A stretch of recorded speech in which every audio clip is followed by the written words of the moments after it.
Anika math ইউনিভার্সের পক্ষ থেকে সকলকে জানাই সালাম। আসসালামু আলাইকুম। আমি আনিকা তাসমিন আয়েশা। আমার চ্যানেলে ক্লাস 6 থেকে 10 পর্যন্ত সকল ধরনের ম্যাথমেটিক্যাল সমস্যার সমাধান পেয়ে যাবেন। তাই দেরি না করে আমার চ্যানেলটা একটা করে লাইক এবং সাবস্ক্রাইব করে যাবেন। আমাদের আজ আলোচনার বিষয়বস্তু হলো ক্লাস 9-10-এর গণিত বইয়ের চ্যাপ্টার 1 অর্থাৎ বাস্তব সংখ্যা।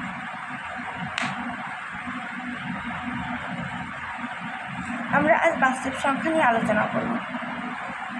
বাস্তব সংখ্যা নিয়ে আলোচনা করার পূর্বে আমাদের সংখ্যা এবং অঙ্কের মধ্যে পার্থক্যটা জানা দরকার। যদি আমি এখানে অঙ্ক কোনগুলো 1, 2, 3, 4, 5, 6, 7, 8, 9, 0 এখানে আমি যে 10টা সংখ্যা লিখেছি এই সংখ্যাগুলোই মূলত অঙ্ক। তাহলে কি বুঝলাম?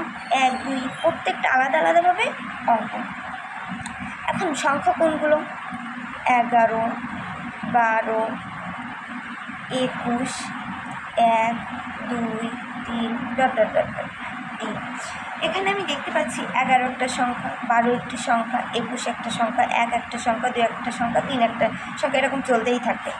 তাহলে এখানে দেখা যাচ্ছে 1 একটি সংখ্যা আবার একটি অঙ্ক, 2 একটি সংখ্যা আবার একটি অঙ্ক, 3 একটি সংখ্যা আবার একটি অঙ্ক, এভাবে 4ও একটি সংখ্যা অঙ্ক, 5 একটি সংখ্যা অঙ্ক।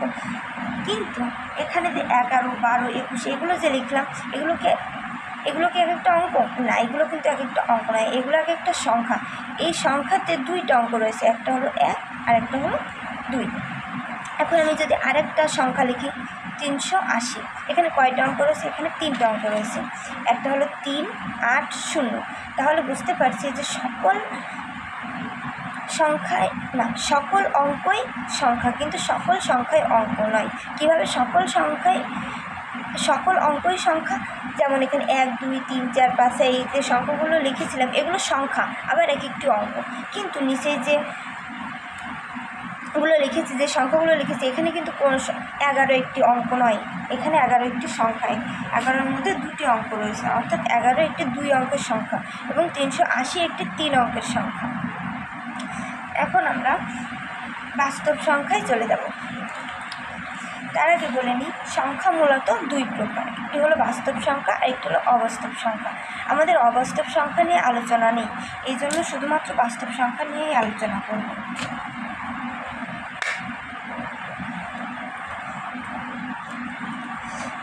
বাস্তব সংখ্যা কোনগুলো? সকল প্রকার মূলদ এবং অমূলদ সংখ্যা নিয়েই বাস্তব সংখ্যা। তাছাড়া আমরা যদি সংখ্যা রেখা দেখি, এটা একটা যদি সংখ্যা রেখা হয়, মাঝে আছে 0, বাম পাশে আছে -1, -2 এভাবে চলতে থাকবে, এবং ডান পাশে আছে +1, +2 এভাবে চলতে থাকবে। এটি একটি সংখ্যা রেখা এবং এটি একটি বাস্তব সংখ্যা রেখা। এই সংখ্যা রেখার ভিতরে যত সংখ্যা আছে সবই হলো বাস্তব সংখ্যা। এখন আমরা দেখি সংখ্যা রেখায় কী কী আছে। একটি শূন্য আছে, ঋণাত্মক সংখ্যা আছে, ধনাত্মক সংখ্যা আছে। আমরা যে সংখ্যাগুলো দেখতে পাচ্ছি সেগুলো আসলে পূর্ণ সংখ্যা, মানে এর মধ্যে কোনো দশমিক নেই, কিছুই নেই। কিন্তু এই যে ফাঁকা, 1 থেকে 2 এর মধ্যে ফাঁকা, 0 থেকে 1 এর মধ্যে ফাঁকা, 0 থেকে -1, -1 থেকে 2 এর মাঝে মাঝে কিছু ফাঁকা জায়গা আছে। এখানে মূলত অনেক সংখ্যা আছে, সেগুলো দশমিক সংখ্যা হতে পারে, মূলদ সংখ্যা হতে পারে, অমূলদ সংখ্যা হতে পারে, এরকম অনেক সংখ্যা রয়েছে। আচ্ছা, তাহলে আমরা ফিরে আসি বাস্তব সংখ্যার যে চারটা লিখেছি চারটায় ফিরে আসি আমরা।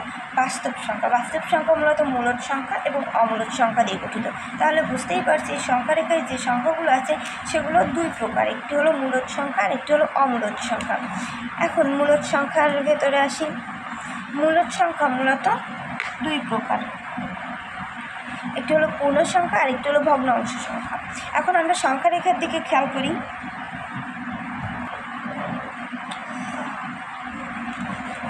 মূলদ সংখ্যা মূলত পূর্ণ সংখ্যা এবং ভগ্নাংশ, এই 2টি অংশে ভাগ করা হয়। এখন আমরা দেখব মূলদ সংখ্যাটা কি।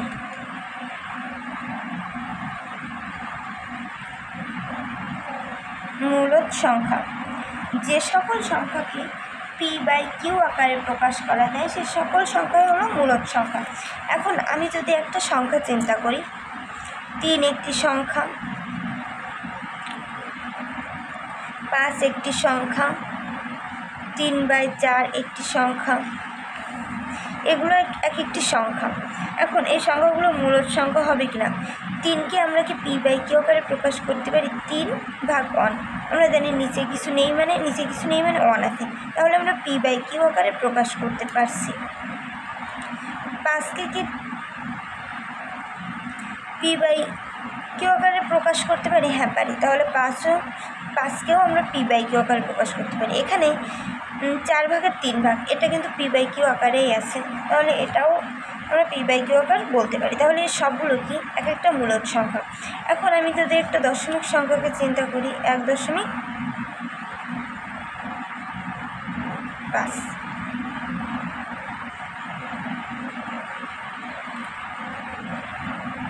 এটাকে আমি সমান সমান দিই 1.5। আমরা দশমিক তুলতে নিশ্চয়ই পারি, 15 একটা দশমিক আছে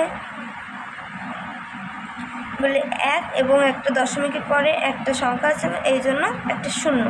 তাহলে এটাকে যদি কাটাকাটি করি, 5 দিয়ে কাটাকাটি করি, 3×5 15, 5×2 10। তাহলে এটা যে আকারটা দেখতে পাচ্ছি এটা কিন্তু p/q আকার, অতএব আমরা এটাকে বলতে পারি এটাও একটি মূলদ সংখ্যা। এখন খেয়াল রাখতে হবে p/q যে আকারটা থাকবে এই আকারে q is not equal to 0 হবে। তাহলে বুঝতে পারলাম মূলদ সংখ্যা হতে গেলে মনে করি 3/0 এই আকারটা কখনোই আসা যাবে না, অর্থাৎ q কখনোই 0 হতে পারবে না। এবার আমরা জেনে নেব অমূলদ সংখ্যা সম্পর্কে। আমরা আগেই দেখেছি মূলদ সংখ্যা হবে কোনগুলো, যেগুলোকে p/q আকারে প্রকাশ করা যায়, অর্থাৎ